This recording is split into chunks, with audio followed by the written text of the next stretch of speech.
In the 1960s, Hollywood crossed a line it didn't know how to uncross. For decades, movies had been carefully controlled. Sex implied, violence softened, politics disguised. Then something changed. Filmmakers started showing what audiences were never meant to see: desire without apology, violence without comfort, and political ideas that refused to stay neutral. The result wasn't applause, it was fear. Studios panicked, censors fought back, critics drew lines in the sand, and quietly, a list began to form. Films considered too dangerous, too disturbing, too honest for the America of their time. These weren't just movies, they were warnings. And Psycho, 1960. When Psycho premiered, audiences thought they were watching a crime thriller. What they got instead was a psychological assault.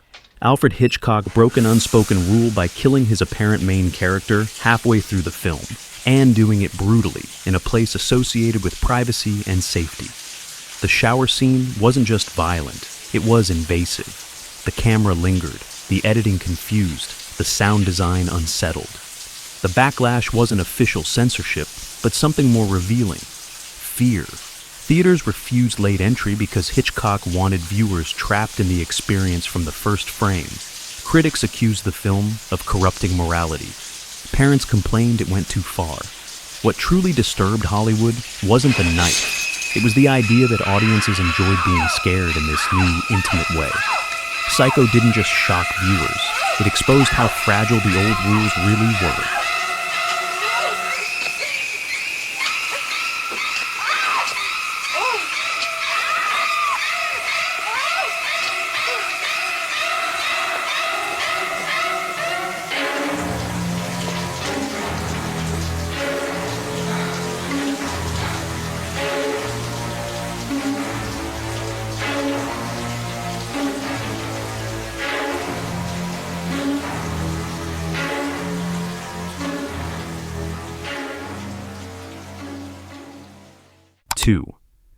Peeping Tom, 1960. If Psycho scared Hollywood, Peeping Tom terrified it. The film forced audiences into the role of the killer, asking them to watch violence through the act of watching itself. This wasn't entertainment, it felt like accusation. Critics didn't just dislike the movie, they attacked it. Words like sick, perverted, and dangerous dominated reviews. The punishment was swift. The director's career collapsed almost overnight. The film disappeared from serious discussion for decades, not because it failed artistically, but because it challenged something sacred: the innocence of the viewer.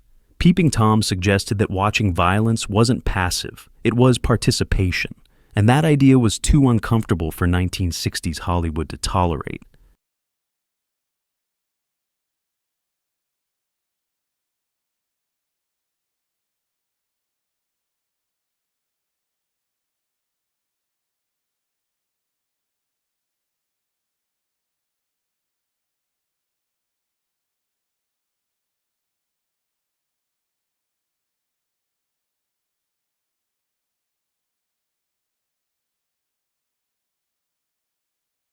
Three, The Pawnbroker, 1964. At first glance, The Pawnbroker didn't look shocking. There were no murders, no riots, no explicit rebellion, but beneath its quiet surface was something Hollywood had avoided: unfiltered trauma. The film portrayed the psychological aftermath of the Holocaust with brutal honesty. It also included brief nudity, small by modern standards but revolutionary at the time. Censors hesitated, religious groups protested. But the film slipped through with compromises, becoming one of the first cracks in the Hays Code. What made The Pawnbroker dangerous wasn't what it showed, it was what it refused to soften. Pain wasn't resolved, trauma didn't fade. The film suggested that some wounds never heal, and that truth made audiences deeply uncomfortable.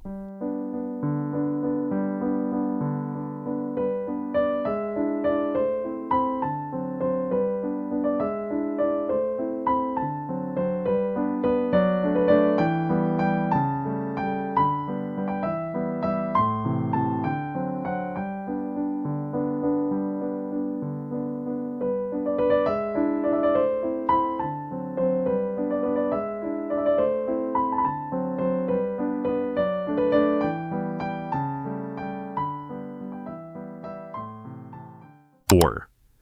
Blow Up, 1966. Blow Up didn't scream rebellion. It whispered it. Sex was casual. Morality was ambiguous. Reality itself felt unstable. The film centered on a photographer who may, or may not, have captured a murder on film. The ambiguity was the point, and that terrified Hollywood. The movie bypassed traditional censorship entirely, forcing studios to choose between relevance and control. Many American cities refused to screen it. Others cut scenes. But audiences lined up anyway. Blow Up proved something studios feared. Viewers didn't want answers anymore. They wanted questions. And once Hollywood lost control of meaning, it lost control of the audience.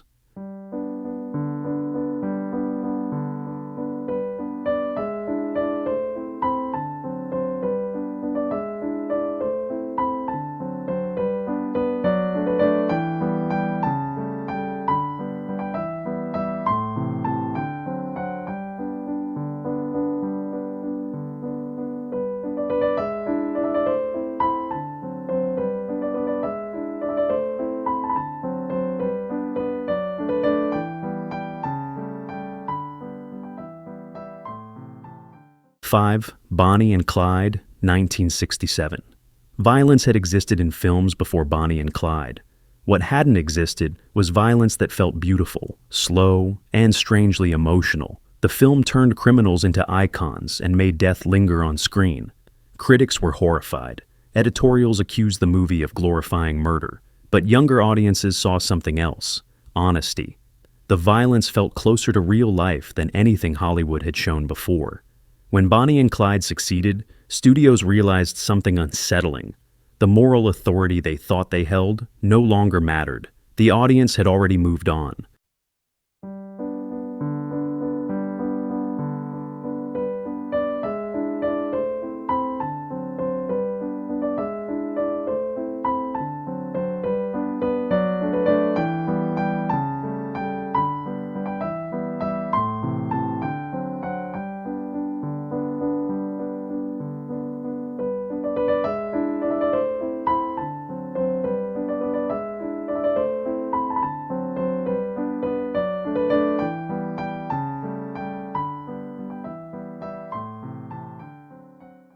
Six. The Graduate, 1967. On paper, The Graduate was a comedy. In practice, it was an attack on American adulthood. An older woman seducing a confused young man wasn't just scandalous. It symbolized moral decay in the eyes of conservative America. The film mocked success, comfort, and suburban values. What disturbed audiences wasn't the sex, it was the emptiness. The movie suggested that following society's rules led nowhere. That message hit harder than any explicit scene. The Graduate wasn't banned outright, but it was quietly feared.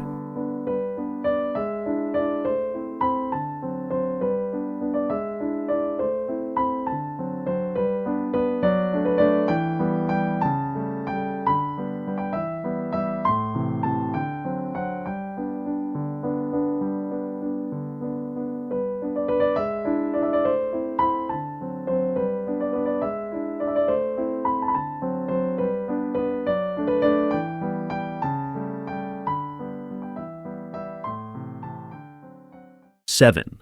Night of the Living Dead, 1968. This film shocked audiences not with monsters, but with brutality. There was no music to soften the violence, no hero guaranteed to survive, and the lead character was black, an unspoken challenge to social norms of the time. The film played without age restrictions. Children saw it, parents panicked, critics accused it of corrupting youth. But beneath the horror was something else. A mirror of American chaos. Race, authority, violence. It was all there, and Hollywood had no idea what it had unleashed. Are the only food for these ungodly creatures.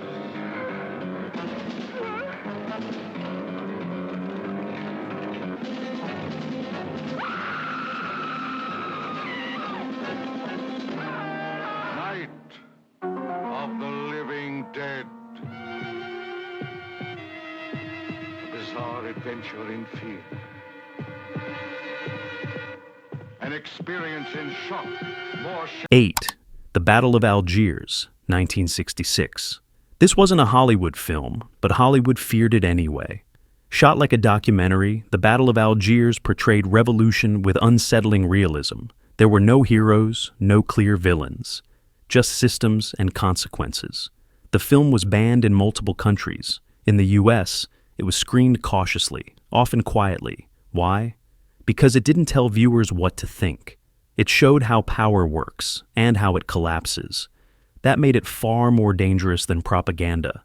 These films weren't dangerous because they showed too much. They were dangerous because they showed reality before society was ready to see it. Hollywood tried to censor them, bury them, or pretend they didn't exist. But history moved forward anyway. By the end of the 1960s, control had shifted. The audience had changed, and the idea that movies should protect people from uncomfortable truths was gone forever. What remained was a new Hollywood, born not from safety, but from risk.